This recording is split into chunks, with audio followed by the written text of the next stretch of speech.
Assalamualaikum warahmatullahi wabarakatuh. Waalaikumsalam warahmatullahi wabarakatuh. Alhamdulillahirabbil alamin. Wassalatu wassalamu ala asrofil anbiya'i wal mursalin sayyidina wa habibina wa syafi'ina wa maulana Muhammadin wa ala alihi wa sahbihi ajma'in, amma ba'du. Yang sama-sama kita hormati dan kita muliakan, wabil khusus pengurus Masjid Al-Ihsan, Ketua Kusuk Ahad Gabungan, para kiai, para alim ulama, para ketua masjid, dan para jamaah yang dimuliakan Allah Subhanahu wa taala, yang saya tidak sebut namanya satu persatu. Tidak ada mengurangi rasa hormat, tidak ada mengurangi rasa mahabbah, dan tidak mengurangi rasa batin saya, insya Allah. Hadirin jamaah yang dimuliakan Allah, ada 5 tujuan agama bagi umat manusia. Yang pertama, hifdzul akal, menjaga akal. Makanya untuk menjaga akal, ajaran Islam melarang meminum minuman khamr. Kenapa? Karena bisa merusak akal. Khamr secara etimologi, secara bahasa itu berasal dari bahasa Arab. Asal katanya khamar yahmuru khamra, artinya menutup. Jadi kalau orang meminum minuman khamr, meminum minuman yang memabukkan, maka akalnya tertutup. Kalau akalnya sudah tertutup, maka akan muncul berbagai macam kejahatan. Maka sumber daripada sumber kejahatan adalah minuman-minuman yang memabukkan. Makanya Al-Quran perlu 3 ayat untuk menjelaskan, untuk mengharamkan daripada minuman-minuman yang memabukkan. Itu yang pertama. Yang kedua, tujuan agama itu adalah hifdzul mal, untuk menjaga harta. Makanya untuk menjaga harta kita dilarang mencuri, dilarang merampok, dilarang menipu, dilarang merusak harta sendiri. Bahkan untuk mendapatkan harta kita dilarang menggunakan sistem riba. Karena sistem riba ini bermasalah, membawa dampak yang luar biasa, membuat harta tidak berkah, membuat mental manusia rusak, bahkan membuat tatanan sosial rusak. Al-Quran perlu berbayar 7 ayat untuk menjelaskan, untuk mengharamkan daripada perbuatan-perbuatan riba. Itu yang kedua. Yang ketiga, soalnya sampai ke-6, soalnya yang kelima ya. Yang ketiga, 1-2 menit. Tujuan agama itu adalah hifdzul nasl wal ard, menjaga keturunan dan juga untuk menjaga kehormatan. Makanya dalam ajaran Islam ada syariat pernikahan agar manusia bisa berkembang biak dengan baik dan juga untuk menjaga keturunan. Makanya dalam syariat Islam ada hukuman Islam namanya had, zamannya hudud, hukuman badan. Bagi siapa? Bagi orang-orang yang melakukan perzinahan atau bagi mereka yang menuduh orang baik-baik melakukan perzinahan. Kata orang yang gak suka dengan syariat Islam, ajaran Islam itu radikal, bengis, kejam. Padahal syariat Islam hukuman badan tidak lain dan tidak bukan untuk menjaga martabat keturunan manusia.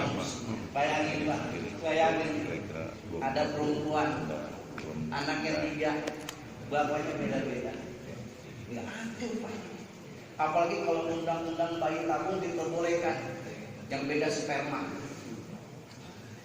Apalagi tingkat teknologinya kita nih, apalagi cloning. Cloning diizinkan Pak, undang-undang yang boleh Pak dilakukan. Itu martabat hak manusia rusak. Nama siapa? Bulan. Anak siapa? Bukan tahu anak siapa. Bulan dari bayi bung dari wah alhamdulillah minta. Rusak udah rusak ya. Ya makanya boleh bayi tahu itu dilakukan kalau spermanya dari pasangan suami istri. Makanya di Jepang itu ya, kalau kita kan PJJ online ya. Ya di Jepang kawin online. Jadi spermanya boleh milih. Ya, langsung dimasukin proses bayi tabung dia punya anak tanpa memiliki suami. Na'udzubillah min dzalik. Yang kedua, selain untuk menjaga keturunan, juga untuk menjaga kehormatan. Maka dalam ajaran Islam, untuk menjaga kehormatan kita dilarang mencaci maki, menghina, membuli atau memanggil panggilan dengan panggilan-panggilan yang buruk. Makanya Al-Quran perlu 9 ayat untuk menjelaskan hal ini dengan kata-kata wailun. Apa artinya? Celaka. Dulu Pak, waktu saya jabat di kepala sekolah tahun 2014 itu dikenal dengan bullying namanya. Ya, jadi ternyata bullying ini Al-Quran perlu 9 ayat untuk menjelaskan karena dampaknya luar biasa Pak. Kalau anak dari kecil dibully oleh temannya, oleh gurunya, oleh orang tuanya, sampai besar dia akan besar dengan bulian. Apalagi yang bullying orang tuanya. Na'udzubillah min, kata emaknya goblok lu, tolol lu, kayak bapak lu. Akhirnya tuh anak goblok, tolol kayak bapaknya. Siapa yang doain? Ya, makanya harus belajar dari ibunya daripada Imam Asyudais. Imam Asyudais itu waktu kecil tuh bapak literasi saya baca, saya dengar mulai ceramah, kecilnya tuh nakal. Tapi apa kata ibunya? Gua doain. Jadi imam Masjidil Haram. Jadi kalau kita punya anak nakal, kalau kita punya anak nakal jangan dikatain negatif, tapi katain apa? Positif. Gua doain. Jadi gubernur. Gua doain. Jadi kiai. Gua doain. Jadi presiden. Nah, kira-kira begitu. Saya bisa jadi kiai gara-gara apa? Disumpahin sama bapak-bapak. Alhamdulillah. Kalau sekarang namanya bukan bully lagi Pak. Namanya buzzer saya. Ya, itu 14 abad lalu, ya, 14 abad lalu itu sudah dikatakan oleh Al-Qur'an. Wailul likulli humazatin lumaza. Celakalah orang yang mengumpat dan mencela. Sekarang bahasanya apa namanya?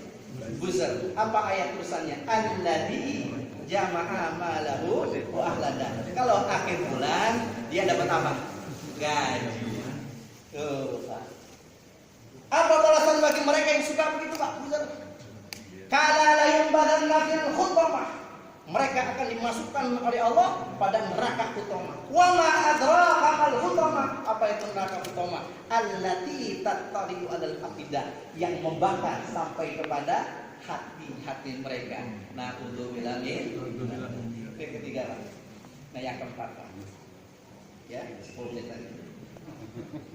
Salah satu tujuan agama adalah hifdzun nafs, menjaga jiwa, menjaga nyawa. Makanya dalam ajaran Islam kita dilarang bunuh. Kita dilarang menzalimi diri sendiri. Bahkan kita dilarang menzalimi orang lain. Bahkan kita dilarang membunuh orang lain. Makanya ayat Qur'annya begitu banyak, Pak, yang menjelaskan hukuman, ancaman bagi mereka yang membunuh orang lain. Dalam surat An-Nisa ayat 92, wa may yaqtul mu'minan muta'ammidan fajazaohu jahannam khalidan fiha.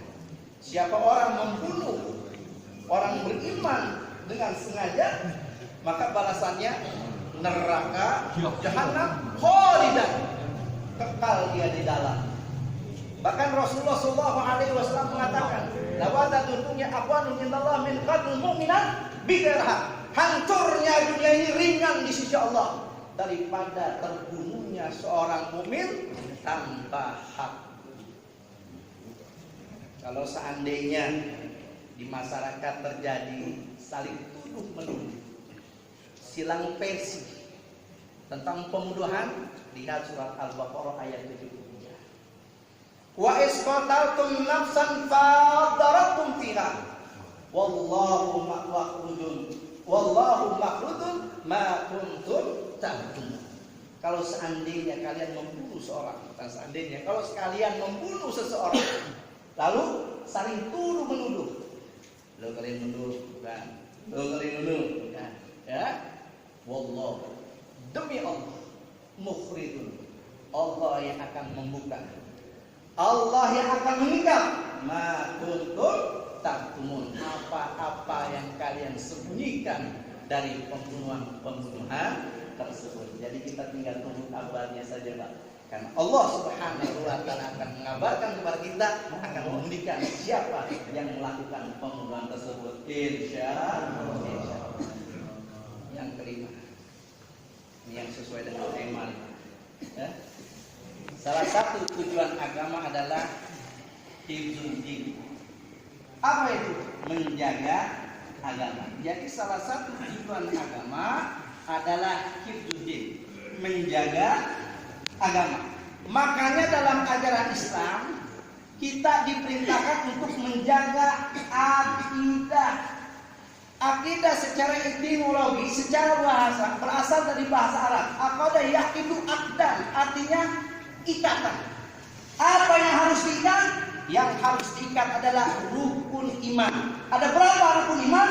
Rukun iman ada 6. Yang pertama, al-imanu billah. Maka akhlak manusia kepada Allah salah satunya adalah wa'budullah wala tusyriku bihi syai'an. Sembahlah Allah dan jangan pernah menyekutukan Allah dengan apapun dan dengan siapapun.